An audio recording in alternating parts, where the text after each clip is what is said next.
Our 2010 trip to Ohaji Medical Center in rural Umuagwo, Nigeria was a phenomenal success on many different levels. This year, our dreams for Ohaji were bolder than they've ever been. 2 months before we arrived, a full semi-trailer full of almost new medical equipment had been sent to the hospital, and after several weeks in customs in Port Lagos, it finally arrived just before we did.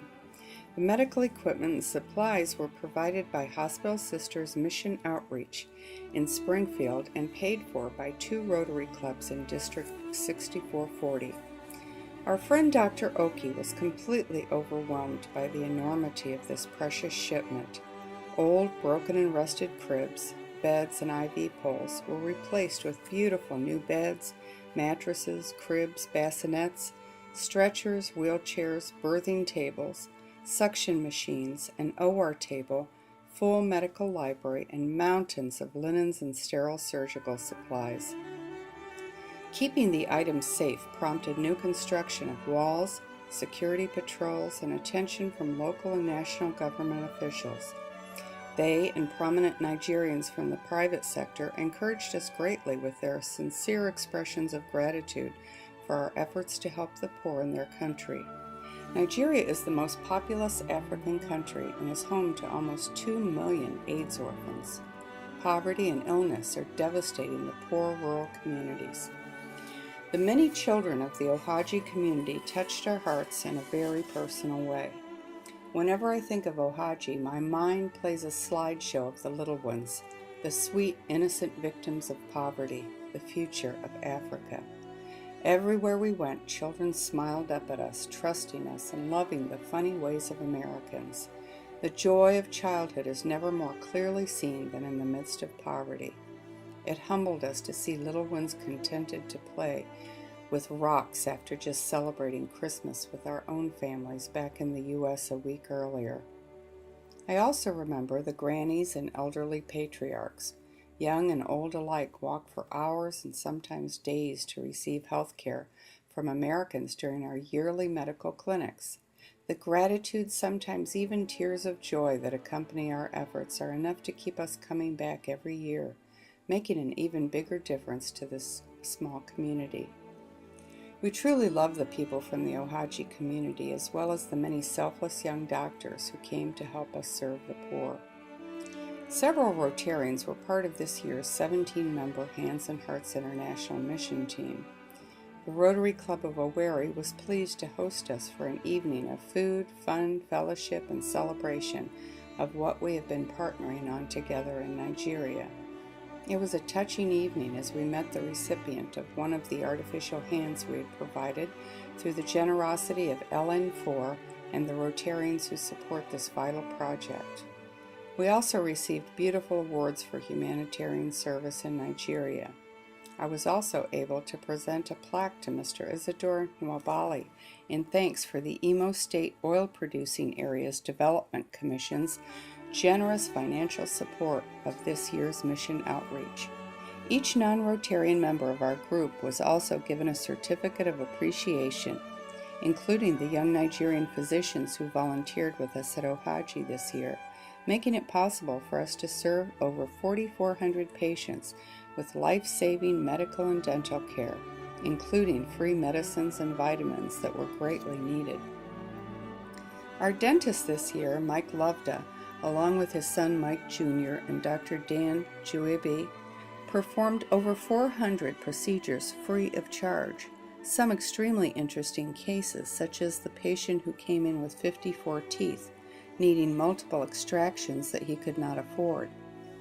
Brand new models of extractors were piloted on these patients, and the doctors hope to collaborate on publishing a journal article on their experiences together. The Nigerians we worked with were gracious, generous, and made us feel like celebrities. Police and army personnel cheered and waved when they recognized us, and security all around us was impeccable. But as I said before, it's not the awards and VIP treatment that keeps us coming back to Ohaji. It's the people. We prepared for a year to go on this trip, and our 40 trunks and duffel bags held over $250,000 worth of U.S. donated medicines and dressings, school supplies, toys, gifts, and supplies needed for our mission. First Presbyterian Church members had donated beautiful quilted wall hanging and handmade baby hats that were a huge hit with the many mothers we treated. The work we did was hard, the weather hot and dusty, the hotel accommodations humble, but we had all we needed, and the warmth of the Nigerian people more than made up for any home comforts that we missed. The friendships that we made will continue to warm our hearts and bring a smile to our faces whenever we think of them. This year, our Rotarian friends partnered with us in presenting a 4-day workshop on small business planning that included a segment on business ethics. Over 1,000 college students attended the workshop, and the feedback has been overwhelmingly positive. They have invited us to come back next year to present a full 2-week seminar. Poverty reduction initiatives like this are met with great governmental interest and support in Nigeria. Every student who implements a business plan successfully after attending our training seminars will touch at least 4 other lives. Together, Rotarians can indeed make a difference in the global fight against poverty. We believe in the fishing rod principle. If you give a man a fish, he eats for a day, but if you teach him to fish, he eats for a lifetime. We continue to work on renovating Ohaji Medical Center as we have been doing since 2007, and we're excited about the future. Our greatest needs now include a need for a new generator, electrical system, and functioning kitchen dining area for the hospital. Right now, patients' families cook for them outside in the back on small fires, sleeping on the premises as long as their loved ones are under medical care.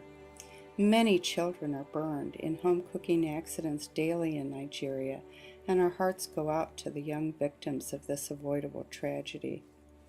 We hope to continue our successful 3-pronged strategy toward community improvements in rural Umuagwo, Imo State, Nigeria. First is our yearly medical mission outreach to Ohaji. We support the medical, physical, and spiritual needs of the community for 2 weeks every year.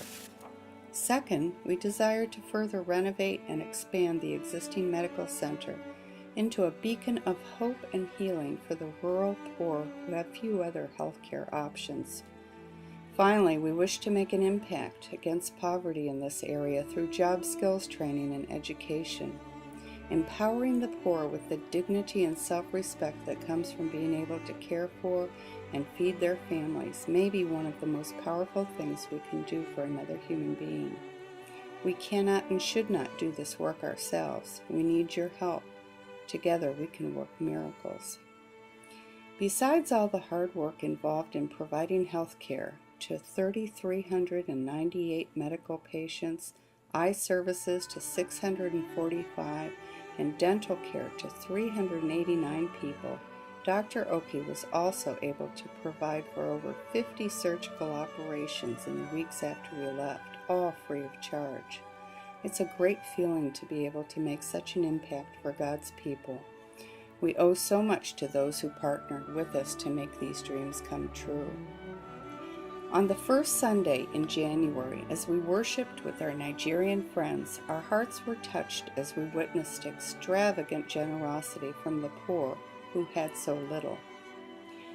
We had fun on this trip also, as we do every year. New Year's Eve found our young Nigerian doctors trying to teach mostly middle-aged white suburbanites how to dance, and we laughed all night. We played, enjoyed jokes, affirmed each other's gifts, and became a family. We hope that more people join our efforts every year as we bring hope, healing, and compassionate support to our dear friends and partners in Nigeria. Thank you.